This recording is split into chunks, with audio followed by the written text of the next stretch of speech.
artificial intelligence will completely transform our world. But what is AI? Why will it affect you? And how can you and your business survive and thrive through the AI revolution? Welcome to AI and You. Here is your host, author, speaker, and futurist, Peter Scott. Hello and welcome to episode 209. My guest today is William A. Adams, technologist, philanthropist, and recorded by the Computer History Museum as one of the first Black entrepreneurs in Silicon Valley. He was the first technical advisor to Microsoft's CTO Kevin Scott, and has founded and overseen global initiatives at Microsoft, from XML technologies as early as 1998 to DE&I initiatives in 2015. The LEAP program, with a focus on diverse hiring, was named Microsoft's D&I Program of the Year in 2020. We're going to talk about William's experience creating the LEAP program, its impact, the relationship between AI and diversity, equity, and inclusion programs like LEAP, and creating personalized chatbots. Here we go. William A. Adams, it's a pleasure to welcome you to AI and You. You've got a really interesting background here, and I want to talk first about the Microsoft LEAP program, which you were pivotally involved with. And perhaps you can start with first telling us what that program is or was, and then we'll talk about the interesting way in which you got into that. Sure. So LEAP is an apprenticeship program at Microsoft, and I started it in 2015. I had a co-creator who was an HR person, and I'm solidly an engineering guy. And it was an answer to the question, what do we have to do to hire more women and minorities here? And so in 2015, that was at a time where it's like, we weren't super heavy into the whole DE&I initiatives. So it was kind of pre all of that stuff. And I just kind of looked around the company and went, well, where's the bottleneck? Where's the hang up? Why aren't we hiring more women and minorities? And it was just plainly, well, the way we hire is we go to these universities, and it's the top 15 universities in the US or some other places in the world. And lo and behold, there's just not a lot of women and minorities there. Therefore, your population reflects exactly where you recruited from. And you also have some attitudinal differences and whatnot. So LEAP was just to crack that. It's like, well, let's create an internship program, which is meant for experienced adult professionals who come from different areas. Most of them, 90 some odd percent of them, had STEM degrees. So they were thinkers. They just didn't have CS degrees, and they just didn't go to those top 15 schools, but they're experienced professionals. So LEAP was just a way to set up the program so that I could train the hiring managers on how to look at talent differently. That's really what it was.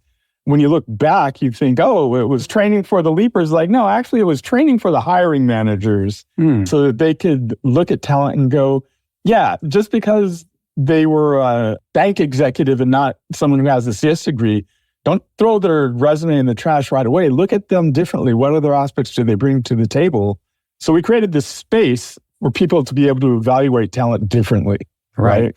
And was your background in engineering or HR engineering. At that point? So engineering all the way, baby. And a lot of engineers, most engineers, I think, would not gravitate towards that kind of human-centric take on their profession. And before we started the recording, you were telling me about a really, pivotal incident in your life that precipitated your involvement with this. And I wonder if you could just tell us that story, because it was really compelling. Yeah, so I went to India at the end of 2006, 2007. And on my way to India, I had this dream where I was in a Jeep on a mountain road, winding mountain road, and suddenly it came to a turn and the Jeep went off the cliff. I was in the back seat and I kind of reached over and tried to guide this car down the cliff. And I got a sense of like, well, this is futile. Just sit back and let it go. And it's going to hit the bottom at some point. And whatever happens next is what happens next, right? And I woke up. I hit the bottom. Right.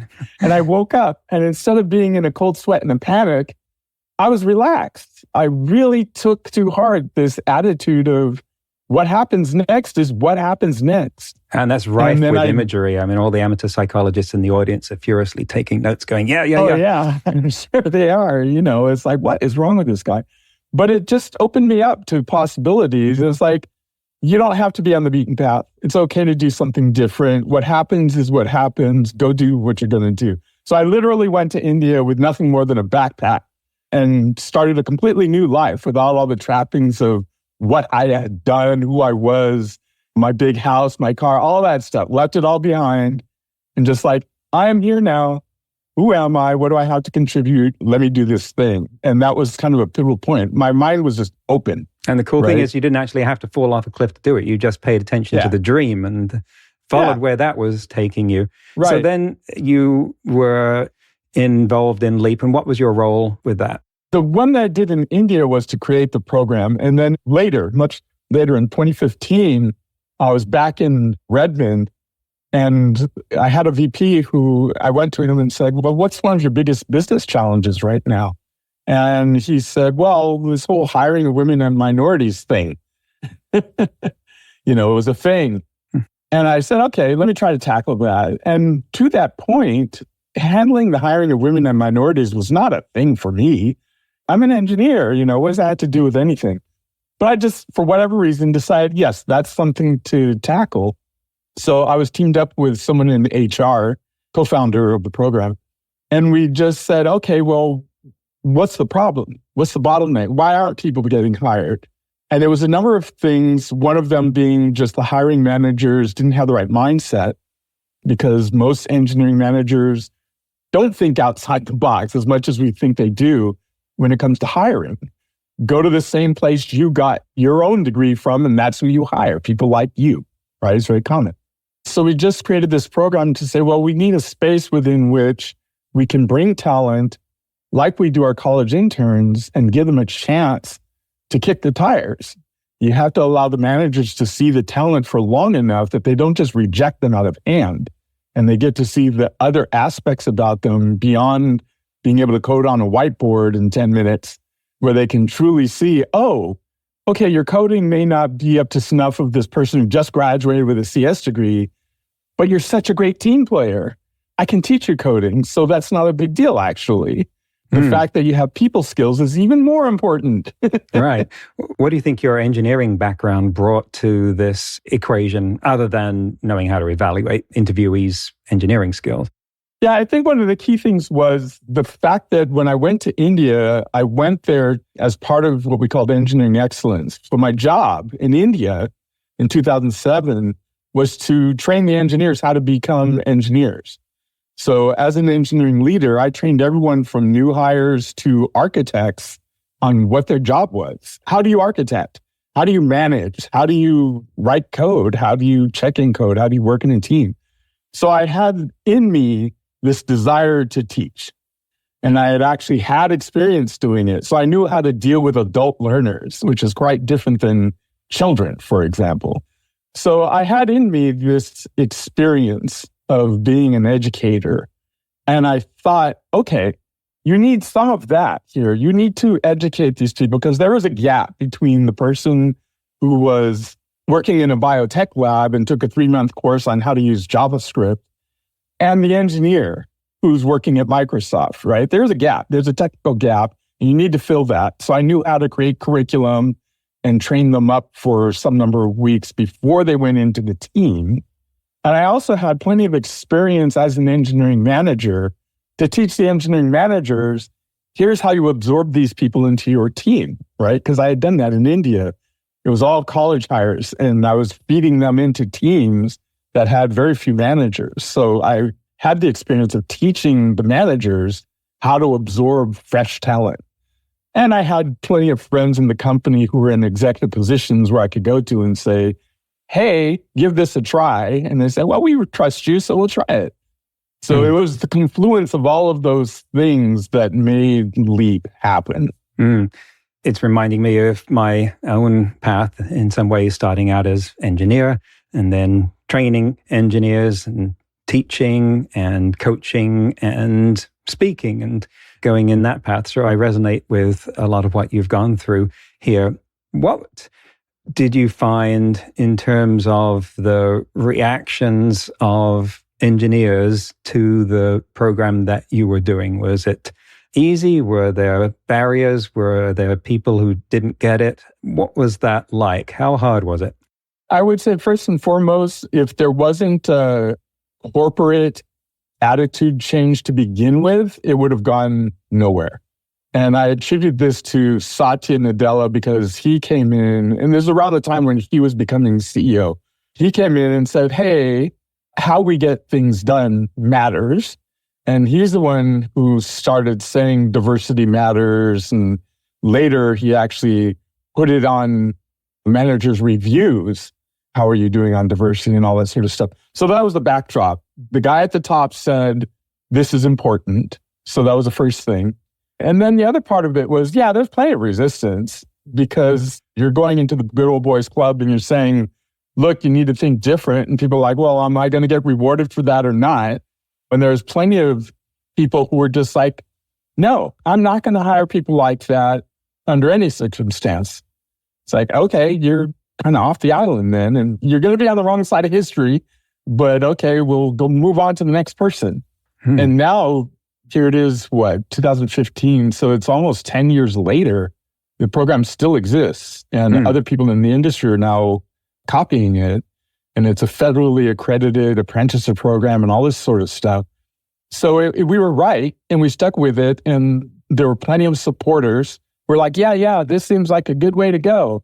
And there are plenty of detractors who were either engineering managers or recruiters or HR people who wanted to see us fail, right? Because like, how are you going to come in here and tell us how to do our job, right? Because like for recruiting, you're essentially saying, you guys have failed at this for the last 30 years. We're going to show you how to do it. Yeah. So they're going to be like, oh, no, you're not. They won't actively try to kill you, but they won't lift a finger to help you either. Right. People don't like that. Yeah. What were the results of this? And beyond statistics, beyond what you could surface in terms of just straight hiring numbers, what were the qualitative results of this? Yeah, I would say the best qualitative results is here we are years later, and I still, when I go and interact with people there, I still hear people talking about Leap. I mean, it still runs, and there's still a director of it, and they still have, it's a part of their DNA now. And there's plenty of those earliest Leapers have now been there long enough that they are now hiring managers. So they are now hiring people like them. And that was the design of the thing from the beginning, was to get to a critical mass such that people would start hiring themselves. But qualitatively, it's the commentaries that people make, like, oh, these Leapers, they're the best people on my team. They're the most collaborative. They're the most this. They're the most out-of-the-box thinkers. They're the most energetic. So it's all that commentary which tells you, well, that's exactly what we wanted. We wanted the people to see a different way. It's not just about, can you code a B tree?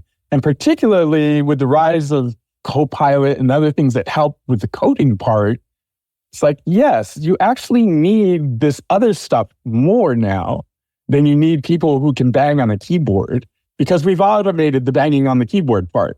So what are you left with? The human skills. So these people matter even more now.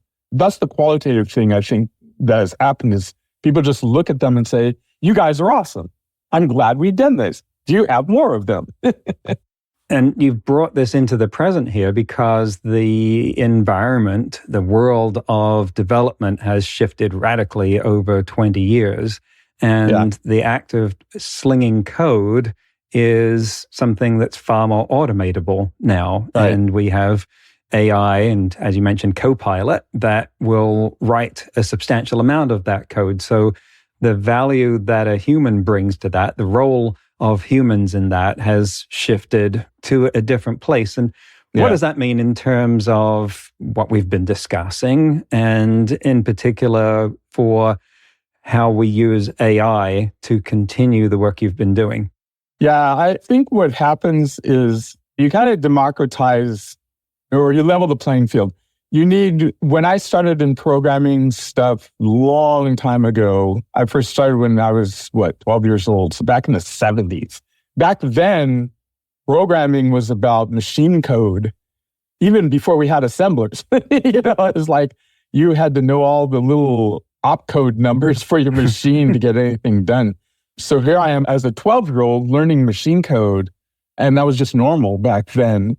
And when I joined Microsoft in 1998, you would kind of scoff at anyone who didn't have like operating system design, compiler design, blah, blah, blah. The whole canon of things that you would consider for a coder, a real professional coder. And as someone later, towards the 2000s, there are these script kiddies. They knew like HTML and JavaScript, and you're like kind of poo-pooing them. Like, who are you guys? You're not real programmers, right? Well, roll forward another decade or two, and that's the norm. So you expanded the field from very narrow, people like me who grew up on machine code, which nobody learns that today, to the script kiddies are now the dominant part of the market. And now we're going to expand it even more to almost anybody. So I think that's the way I've said it before is this is true diversity. In the last decades or the past couple of decades, we were focused on DNA diversity, I call it. What you look like, where you came from, all this sort of stuff is like more Hispanics and Blacks and Native Americans. Well, that's all DNA-based sort of diversity. Now we're getting to the nitty-gritty where it's truly about experiential diversity.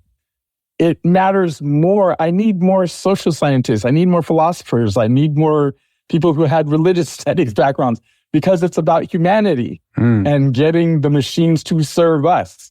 Because without that, you end up with AI that serves, who knows what, a profit motive, which has nothing to do with humanity. Right. So this is how I think AI has changed the game. It makes even more people with more diverse backgrounds get into the process.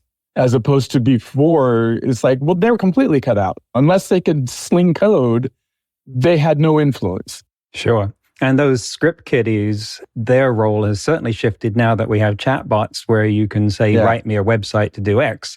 And it spits out the stuff that the script kiddies were doing. Right. So we've moved even further along. It's like, okay, so now what? Right. What's your true value? It's no longer about sequestering knowledge like, oh, I know this and you don't, therefore I get paid $150,000 a year. Well, what can you do for humanity? Right. And you can tell us about how to develop a chatbot here that's personalized that I think is worth getting into because A, a lot of people want to know how to do that. And B, you can tell us how it intersects with the work that you've been doing and that we get a chatbot out of that serves us in the way that you've been talking about. Yeah. Now, the easiest way to approach this, and I'll use ChatGPT because this is what I use on a daily basis. What I'm going to talk about is pretty much true of all these tools that are out there. But OpenAI and ChatGPT has a specific feature they added over the last maybe 6 or 9 months called Create Your Own GPT. And you just kind of go into their web interface. It's got a pop-up thing that says Create GPT. And what you're doing is you have to understand, well, what is a GPT in the first place, right? What are these large language models? They're these generalized things where they've fed it a whole bunch of stuff from the internet, and it has, I won't say knowledge, it has a way of recalling stuff and predicting the next word in the sentence. That's all it is. The thing that makes it specialized is when you try to narrow its scope and give it a focus of attention. This is what you're trying to do with a specialized chatbot. So in ChatGPT, I can go in and say, create a GPT that's going to focus on writing code using this particular framework that I have. Like I have a framework called AppHost, which does 2D graphics, and it has a particular API set, and I have lots of examples of how to use it. So I'm training my own GPT to recognize my API. I feed it all my example programs, and I have this conversation with it about, well, if they want to do calendaring, here's an example of how to use the API to create a calendaring app. So I just feed it all this information. And the difference between this And just using the regular ChatGPT this is memory. Your regular ChatGPT doesn't remember anything. Once you close that window, come back next time, start a new thread, it doesn't remember what happened on the old thread. So it's just gone, right? And it's like, hi, hello, what can I answer for you today? When you create your own GPT, you're essentially saying, no, I want you to remember this stuff. I want you to use this API. This is how you use this API. Here's a bunch of examples. Here's how you answer certain kinds of questions. So I am the expert. And I'm essentially training up something to be an expert like me in a particular subject matter. And they make it really easy because it's just conversational. It's like the prompt interface, but you're feeding it facts and you're telling it how to use those facts. There's absolutely no coding going on. There's not a lick of Python or anything else. You can use Python to call out to other things, but you don't have to. You're just having a conversation and feeding it data and telling it how to use that data to answer questions. That's the easiest way to create a chatbot, is essentially just use the one that exists and create your own private one by saying, well, I want to create my own GPT. And then it saves it, and then you can come back to it later. I can send you my link and say, here's the link to my CNC buddy GPT that I created. If you have questions about how to use or how to create a CNC, which is a machine, use this. Start with this expert. So that's pretty much how you do it. There's no coding involved. You just go and say, create a GPT, and then you start feeding it data. And this is where you really have to say, well, what data do I have that no one else has? And you really come down to, well, what is your value? What do you really know that no one else does? Maybe nothing. Maybe you do know something. And they have added the capability to remember things recently, just a new feature where you can say, remember this or forget this, and it can learn some things about you. But what sort of things have you created personalized chatbots for? I've created two primarily. One was this expert or chatbot that knows how to write code for me using the particular API that I talked about, this Appos thing. And it's a very specific 2D graphics environment. So that's one. And this one I started about 6 months ago when it first came out, because I wanted to see, well, how far can this thing go? Can it create code that I couldn't create myself? So that's one. And then the other one is called CNC Buddy. I create these CNC machines, which is like CNC router or a robot arm or a 3D printer. And I feed it things like, here's the specification of motors or linear rails, or here's the difference between Cartesian motion and a Delta robot. So I feed it all this information, and then I go and ask the questions like, I want to create a machine that's this big, that has this kind of motion. What motors should I use? What size screws should I use? What kind of linear motion should it have? And it can go further and say, okay, here's a configuration file that you can give to that controller over there, and it will have this kind of motion. So I don't have to write the code for all that. It just comes up with it, which is kind of cool, because otherwise I'd be spending quite a long time to try to come up with, I don't know how to do a Delta robot, but here's the code. Okay, thank you. And you can train something like that on the programming manual for that device, perhaps. Yeah, so depending on exactly what you're trying to do, if the thing already exists, like all these different kinds of kinematics, like a Delta robot versus Cartesian versus whatever, this already exists. There's already math for these things. There's programs for these things. So if you can find the sources of those programs, or just let the chatbot find it on its own, then it learns. And then I can just use the word. It's like, I need a Delta robot. And they'll go, okay, I know all about Delta robots. Here you go, right? Even though I don't know anything about it. I just know the word Delta robot. That's quite useful, right? Right. And so it's making me think of the dot-com boom. So back in late 90s, we had explosion of websites because it was so easy to create one. And we hadn't invented cascading style sheets or anything else that made it more complicated at that point. So everyone created one. And a lot of the time, now I find ones which were created back then and haven't been changed since, particularly ones belonging to college professors, it seems. So now we have something like an explosion in people creating custom chatbots because the bar is pretty low to making your own GPT, as you've said. What are the risks of those being used to inadvertently perpetuate some kind of non-inclusive environment or worldview, would you say? Yeah, I think there's no risk to the ones that I or you create because we're going to get such little usage that it's not going to matter. The bigger risk is the ones that the big guys create, right? And I'm much more worried about what Microsoft or OpenAI or Google or those guys create and where they get their data and how inclusive or non-inclusive it is and what kind of biases they built into their systems. So I'm concerned about those because they have the power, because of their reach, to really mess up various communities, right? If everyone starts relying on these models to deliver services, for example, or to decide whether someone should go to prison or not, well, then suddenly I really care about how that model was built. Where did you get that data? How did you de-bias it and all these other sorts of things? So one concern that I have, or not concern, one of the things that I want to do along those lines is I am Muslim and I'm an African American and I see very little data sources that come from the Muslim world or Africa. So personally, I want to be on a mission to change that.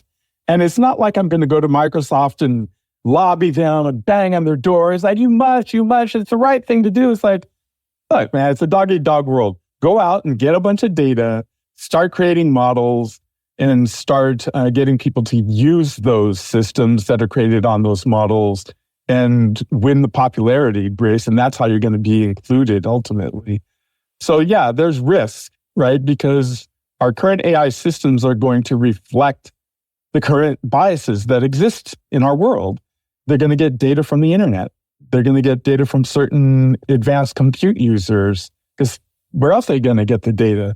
And that's going to leave out all those people who are not on the internet, who didn't have their data captured, who didn't have their interests captured. And it goes all the way down to literature of societies, for example. You're going to find a lot of Western literature. You're not going to find a lot of African literature on the internet. So yeah, to answer the question, I am afraid of the biases. And the real question is, how do we counter that? Right. How do we become more inclusive? Because the system by design is exclusive.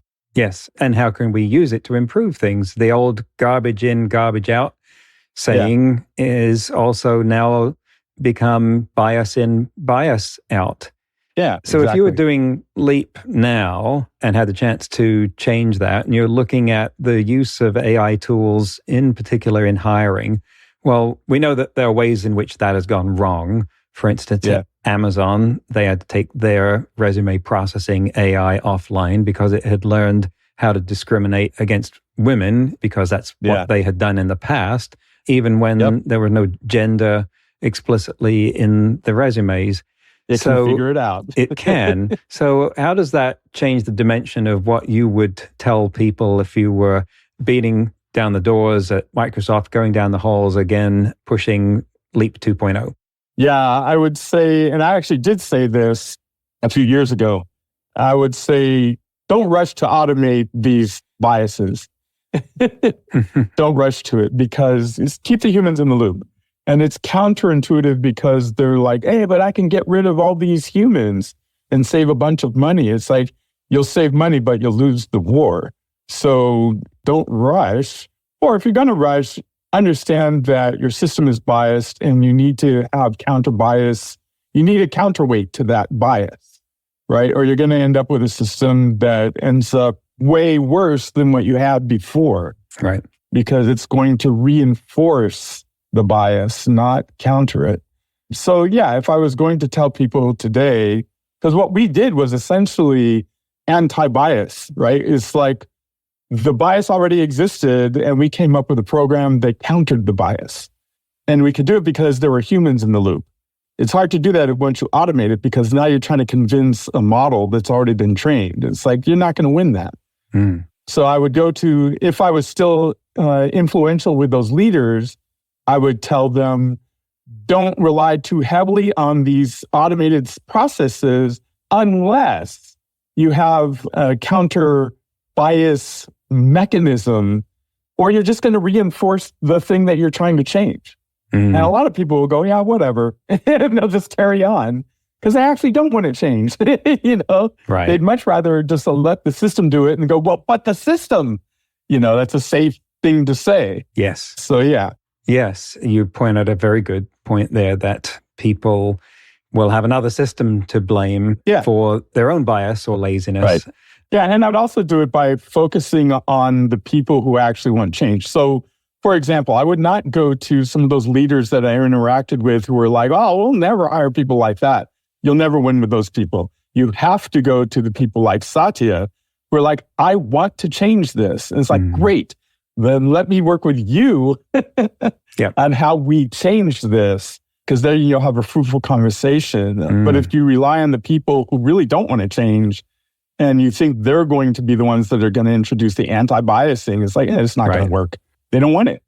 Given the success of Leap at Microsoft, can you see this being a model that's adopted elsewhere, and has that happened?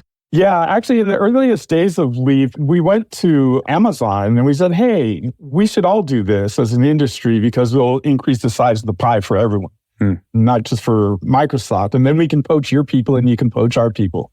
And they actually ended up creating a program that they called Leap. And they actively advertise now how they have this whole process to take people from their data centers and their warehouses into tech roles. They actively do this. And Microsoft has a lot of customers, and customers ask them all the time, how do you do it? And they share, hey, we've got this Leap thing, and this is how it works, and you can do it too. And Leap is expanding, and they're trying to franchise, if you will, and they're around the world and all this sort of stuff. But all of that serves the old model, right? The old way things were. It doesn't account for all the new AI-ness that's out there. And it'll have to evolve, like we were just talking. It's like, well, how would you do it now in the face of AI? It's like, well, that system worked when there were a lot of humans in the loop. It starts to not work in the face of an AI wall.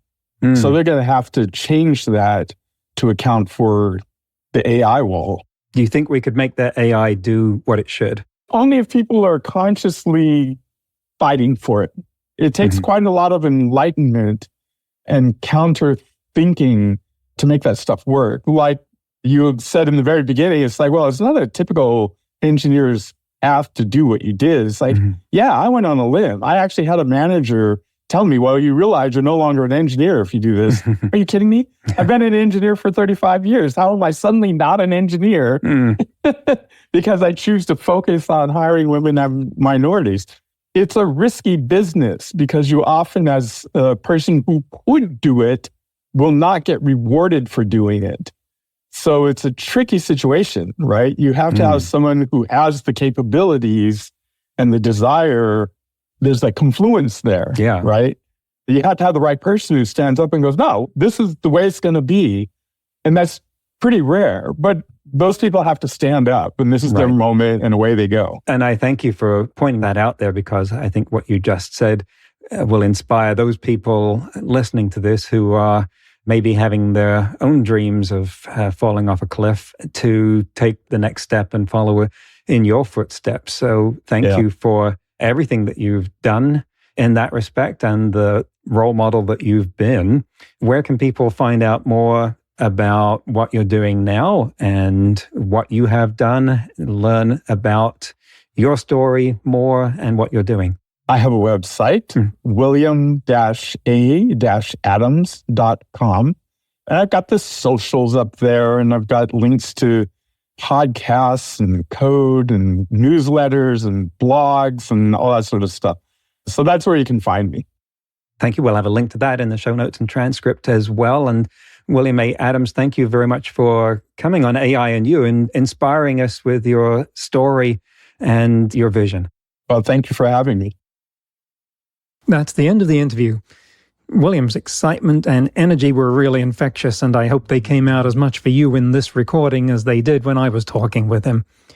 By the way, I find myself doing more engagements now with HR organizations and others about the intersection of AI and DEI. The interest there is just exploding.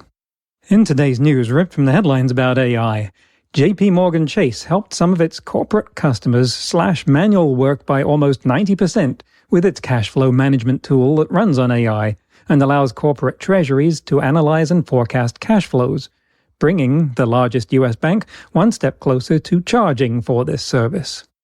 Tony Wimmer, head of data and analytics at JP Morgan's wholesale payments unit, said, "We are going to keep investing into this solution because we see that we're really starting to crack this workflow."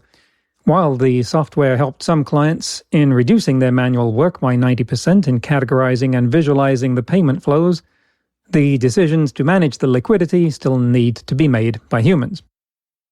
Next week, my guest will be Matt Bean, assistant professor at UC Santa Barbara and author of the new book, The Skill Code: How to Save Human Ability in an Age of Intelligent Machines.